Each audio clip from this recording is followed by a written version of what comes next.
जय हिंद बच्चों। आज हम लोग जो पढ़ने जा रहे हैं वह है स्वतंत्रता का अधिकार।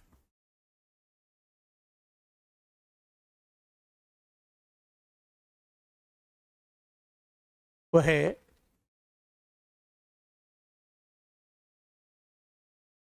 राइट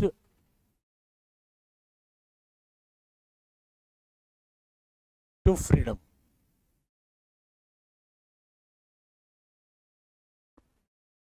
जिसका वर्णन है अनुच्छेद 19 से 22 तक। स्वतंत्रता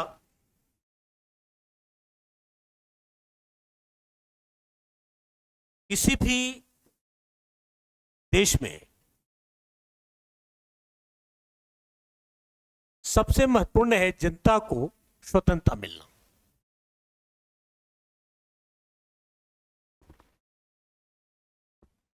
जिसका अध्ययन किया गया है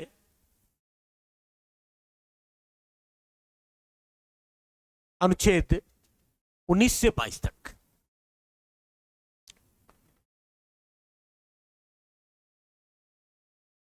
दोबारा कर लेता।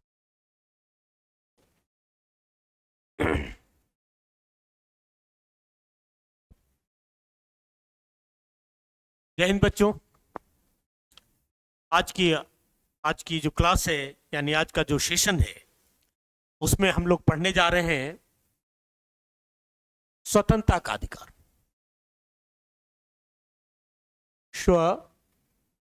स्वतंत्रता का अधिकार जिसका वर्णन है अनुच्छेद 19 से 22 तक। Right to freedom. स्वतंत्रता किसी भी देश के लिए,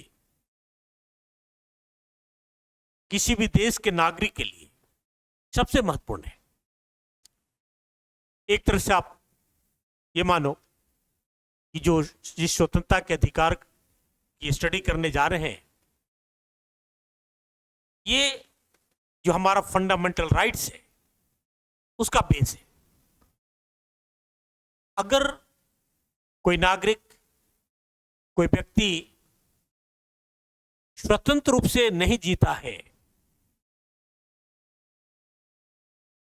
तो गुलाम है। लेकिन वो स्वतंत्रता है क्या, इसकी परिभाषा क्या है, इसके संदर्भ में भी संविधान कौन है अर्थात मौन है। सिर्फ इस रूप में समझ सकते हैं कि स्वतंत्रता ही जीवन है और इसके अभाव में मनुष्य का व्यक्तित्व का विकास संभव नहीं है। हमारे संविधान निर्माताओं ने इसके संदर्भ में जो बातें बताई वह है अनुच्छेद 19 से 22 तक, जिसे बोला गया है राइट टू फ्रीडम। ये जो राइट टू फ्रीडम है तो 19 से 20 से 21 से 22 से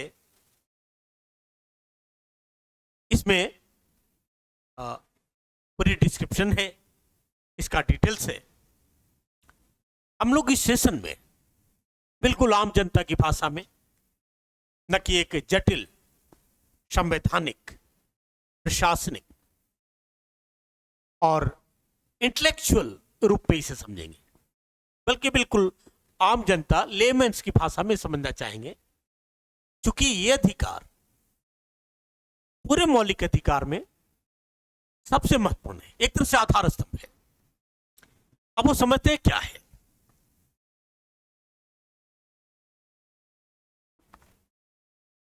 जैसा कि हमने देखा कि जो हमारा स्वतंत्रता का अधिकार है आर्टिकल 19 से 22 के पीछे, तो सबसे पहले समझते हैं आर्टिकल 19 किसकी बात करता है। आर्टिकल 19 कह रहा है freedom of speech and expression. Speech मतलब बोलना, एक्सप्रेशन अभिव्यक्त करना, यानी वाक और अभिव्यक्ति की स्वतंत्रता है।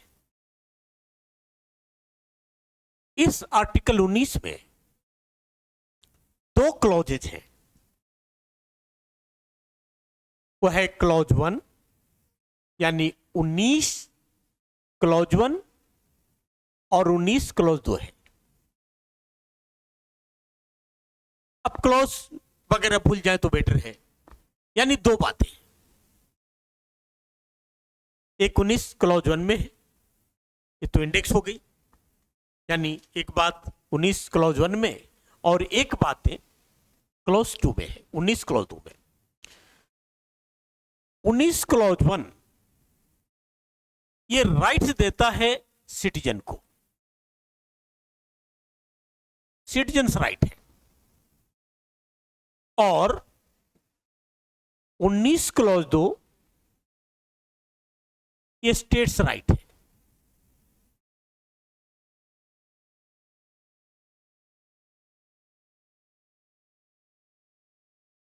दूसरे शब्दों में समझिए कि हमने बताया आर्टिकल 19 में दो हैं। आर्टिकल 19 के अंतर्गत दो आ गए, क्लॉज 1 और क्लॉज 2। एक सिटीजन्स राइट की बात करता है, दूसरा स्टेट्स राइट की बात करता है। सिटीजन्स राइट का मतलब है कि जो नागरिक हैं भारतवर्ष के, हम लोग अपने संविधान की बात कर रहे हैं, उनके क्या राइट है स्वतंत्रता के संदर्भ में। और 19 क्लॉज 2 कहता है कि जो स्टेट है, यानी जो गवर्नमेंट है, स्टेट का डिफिनेशन हमने आर्टिकल 12 में कर लिया है, उनके क्या राइट है। या दूसरे शब्दों में समझते हैं, ये आपको कुछ करने का काम देता है, to some rights, use your some rights. और ये कहता है टू नॉट, यानी प्रोहिबिट करता है, रोकता है। एक कहता है ऐसा करो, एक कहता है यहां पर ऐसा मत करो। तो इनकी बारीकियों को समझने के लिए बिल्कुल समान तरीके से समझते हैं। पहला समझते हैं कि ये जो आर्टिकल 19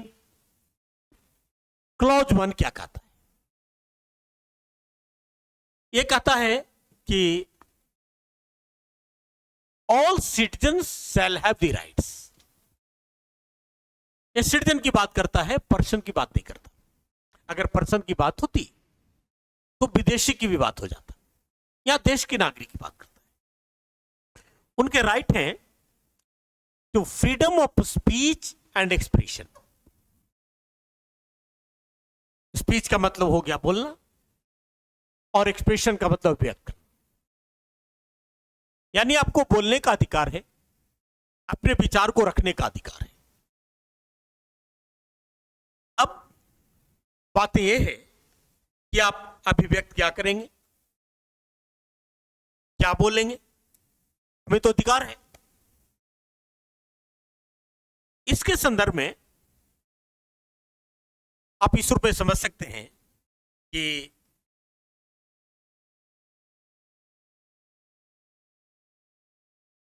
कोई भी लेख, प्रिंटिंग, संकेत, बॉडली गेस्चर्स, ये सब अभिव्यक्ति है। मैसेजिंग करना, रिसीव करना, भाषण देना, यानी इस पदावली में अभिव्यक्ति एक विस्तृत शब्द है। अभी मैं पढ़ा रहा हूं आपको, ये भी बोलना है। जो नहीं समझ में आया वो पूछा आपने, ये भी बोलना है।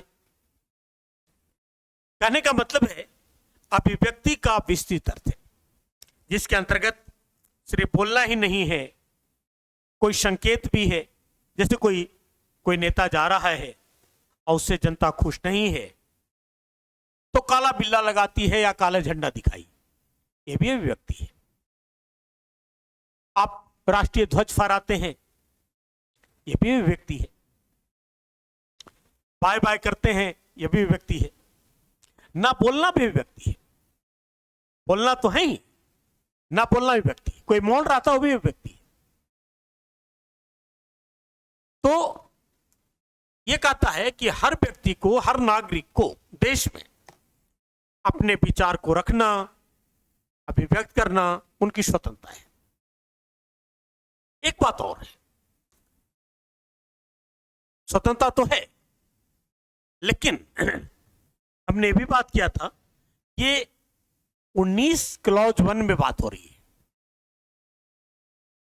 19 क्लॉज 2 में ये जितने भी अधिकार हैं, क्योंकि 19 क्लॉज 1 में जो आपके स्वतंत्रता के अधिकार दिए गए हैं,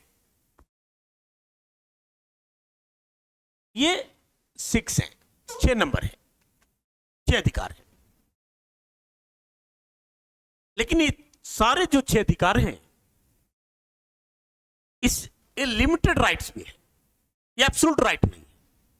यानी सरकार जब चाहे तो कुछ निर्बंधों के अधीन, जिसे 19 क्लॉज 2 में बताया गया है, युक्त निर्बंधन, यानी प्रतिबंध लगाया जा सकता है।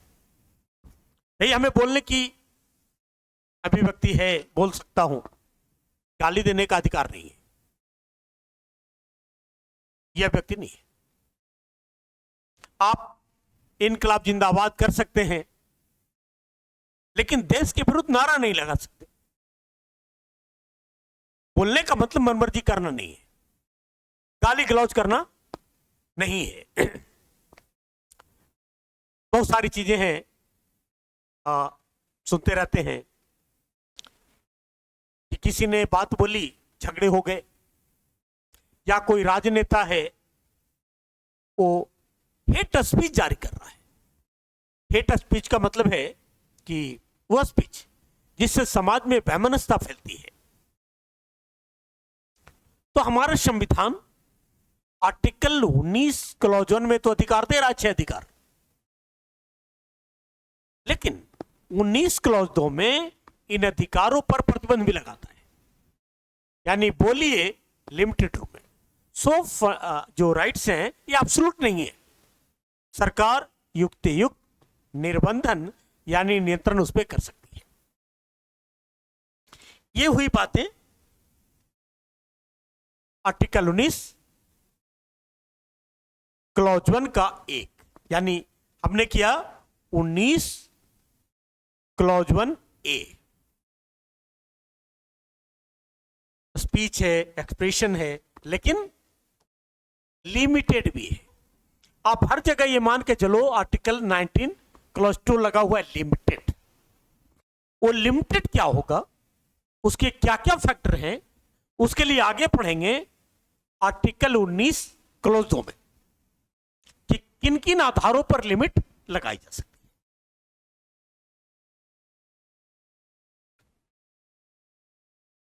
अब देखते हैं 19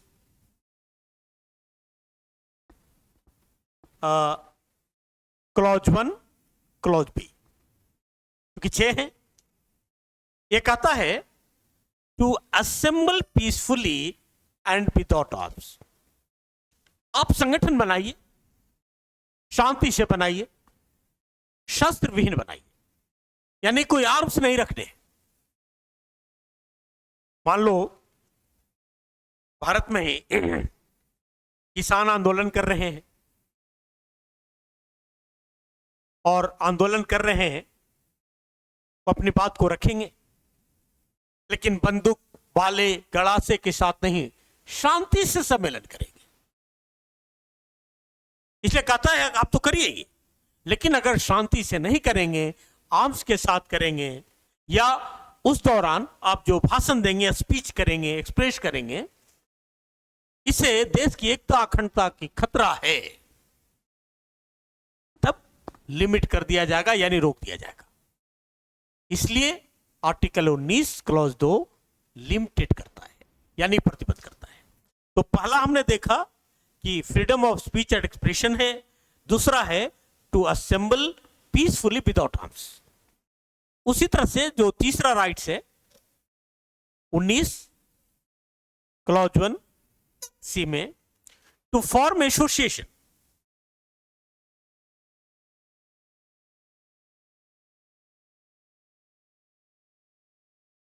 टू फॉर्म एसोसिएशन और यूनियंस और कोऑपरेटिव सोसाइटीज। आप संगठन बना सकते हैं, जैसे स्टूडेंट यूनियन है, ट्रेड यूनियन है, पॉलिटिकल पार्टियां अपनी पार्टी बनाती हैं, ये सब इसमें आता है। उसी तरह से आप कोऑपरेटिव सोसाइटी बना सकते हैं। कोऑपरेटिव सोसाइटी मूल संविधान में नहीं था, ये 2011 में 97th अमेंडमेंट के थ्रू जोड़ा गया है। जैसे एक तरह कोऑपरेटिव बैंक्स होता है, कोऑपरेटिव एजेंसियां होती हैं, तो कहता है ये इस फॉर्म कर सकते हैं आप, लेकिन हर जगह आप लेकिन लगा लो, यानी लिमिटेड है, रोका भी जा सकता है। रोका किस कंडीशन पे जाएगा उसकी बातें 19 क्लॉज 2 बताएगा। फिर तीसरा है, चौथा है 19 clause 1 D, to move freely without throughout the territory of India. आप पूरे हिंदुस्तान आ जा सकते हैं, आपको कहीं आने जाने से रोक नहीं है। दिल्ली, पंजाब, हरियाणा, जम्मू कश्मीर, कन्याकुमारी, कहीं भी जा सकते हैं, कहीं आने जाने में रुकावट नहीं। लेकिन उसमें भी कुछ कंडीशंस है कि आप नहीं जा सकते। फॉर एग्जाम्पल कि कोई एरिया है जहां स्थिति अच्छी नहीं है, वहां जाने से आपकी तबीयत खराब हो जाएगी, तो सरकार रोक सकती है। जैसे कभी कभी सुनते हैं ना कि अमरनाथ में यात्री को जाना था, सरकार ने प्रतिबंध लगा दी, क्योंकि उस दौरान मौसम ठीक नहीं है, जाने जा सकती हैं, बीमार हो सकते हैं, व्यवस्थाएं नहीं बनाई जा सकती, तो ऐसी परिस्थिति में रोका जा सकता है। या कभी कभी किसी नेता को देखिए कहीं भाषण करने के लिए जा रहे हैं, सरकार पुलिस रोक देती है। स्टेट को अधिकार है, आर्टिकल 19 क्लॉज 2 में इसलिए रोकती है कि आपके जाने से व्यवस्थाएं खराब हो सकती हैं, आपके बोलने से व्यवस्थाएं खराब हो सकती है, इसलिए आप तो जाएं, थ्रू आउट जा सकते हैं हिंदुस्तान में, लेकिन प्रतिबंध भी लगाया जा सकता है। उसी तरह से है article 19 clause 1 E, to reside and settle any part of the territory of the India. पूरे हिंदुस्तान में आप रह सकते हैं, रिसाइड कर सकते हैं, सेटल कर सकते हैं, यानी निवास कर सकते हैं और परमानेंटली रह सकते हैं। रिसाइड का मतलब ही कि कभी गए, किराए पे रहा, चले आए। सेटल मतलब परमानेंटली जमीन लिया, अपनी मकान बनाई, परमानेंटली रह सकते हैं। लेकिन इस पर भी प्रतिबंध हो सकता है। जैसे अभी भी है कि जैसे नॉर्थ ईस्ट का पार्ट है, वहां पर आप नहीं जा सकते, जाने के पहले आपको परमिशन लेनी होगी। ये क्या हुआ कि आप वहां सेटल नहीं हो सकते, इसके अलावा वहां जाने के पहले भी आपको परमिट लेना होगा, तो एक परमिट मिलता है। उसके पीछे अलग स्टोरी है कि क्यों ऐसा किया जाता है। उसी तरह से बहुत पहले तक जम्मू कश्मीर में जब 370 आर्टिकल लगा हुआ था, इंसर्ट था इस संविधान में, रिपील नहीं हुआ था, तब वहां आप जाकर के जमीन नहीं खरीद सकते थे, वहां सेटल नहीं हो सकते थे। कहने का मतलब है कि आप एज ए नागरिक पूरे हिंदुस्तान में निवास कर सकते हैं, सेटल कर सकते हैं, लेकिन हर में लेकिन लगा हुआ है कि लिमिटेड राइट है, यानी आर्टिकल 19 क्लॉज 1 के साथ साथ आर्टिकल 19 क्लॉज 2 को भी समझना है। उसी में एक और आर्टिकल था जो ओमिट कर दिया गया है, ओमिशन की बातें बाद में करेंगे। नेक्स्ट है टू प्रैक्टिस एनी प्रोफेशन और कैरी और एनी ऑक्यूपेशन और ट्रेड। आप कोई भी वृत्ति, व्यवसाय, बिजनेस कर सकते हैं, स्वतंत्रता है, लेकिन सरकार प्रतिबंध भी ला सकती है। आर्टिकल 19 क्लॉज 2 कहता है भाई मान लो अभी शराब की बिजनेस है, हो रही है, लेकिन सरकार चाहे तो शराब के बिजनेस को रोक सकती है। क्या आप नहीं कर सकते? क्यों नहीं करेगी? ये स्टेट डिसाइड करेगा। तो ये कहता है कि आप कोई प्रैक्टिस करें, वो प्रैक्टिस क्या होगा? बहुत सारे प्रैक्टिस हैं, बहुत सारे बिजनेस हैं जिसमें लाइसेंस लेना होता है, यानी एक तरह से प्रोटेक्टेड है कि किस फैक्टर पे दिया जाएगा, किस पर नहीं दिया जाएगा। ये कुल मिलाकर 6 राइट्स हैं स्वतंत्रता का। उसमें एक राइट और था जिसे ओमिट कर दिया गया है, क्योंकि जो मूल संविधान थे उसमें 7 राइट्स थे, इसमें वो था राइट टू प्रॉपर्टी, संपत्ति का अधिकार था। इसे रिपील्ड कर दिया गया है। अब right to property fundamental rights में नहीं है, यह आर्टिकल 300 में है, 300A में है, वो है लीगल राइट्स। अब क्यों ओमिट किया गया, ये लीगल राइट्स क्यों बने, इसकी स्टडी हम लोग बाद में करेंगे।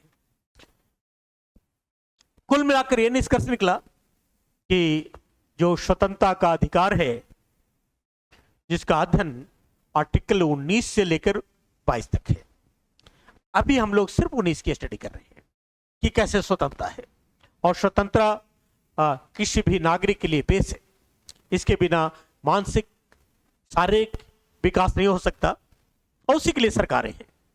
तो सबसे पहले आर्टिकल 19 क्लॉज 1 में देखा कि 6 स्वतंत्रताएं हैं, मूल संविधान में 7 थे। अब जो 7 एक और था आर्टिकल 19 क्लॉज F में, उसे ओमिट कर दिया गया है। राइट टू प्रॉपर्टी था, संपत्ति का अधिकार था, वो संपत्ति का अधिकार को कानूनी अधिकार, लीगल अधिकार दे दिया गया है। क्यों दे दिया गया है, इसके बारे में बाद में चर्चा करेंगे। नेक्स्ट क्लास में हम लोग पढ़ेंगे आर्टिकल 19 क्लॉज 2। नेक्स्ट सेशन में पढ़ेंगे आर्टिकल 19 क्लॉज 2, ताकि इस बात को समझ लें कि जो आर्टिकल 19 क्लॉज 1 में है वो क्या क्या स्वतंत्रताएं हैं, और आर्टिकल 19 क्लॉज 2 के अंतर्गत इन स्वतंत्रताओं पर किन कारणों से प्रतिबंध लगाया जाएगा। एक एग्जाम्पल की तरह समझेंगे तो आप पूरी इस बात को समझ लेंगे। Thank you very much.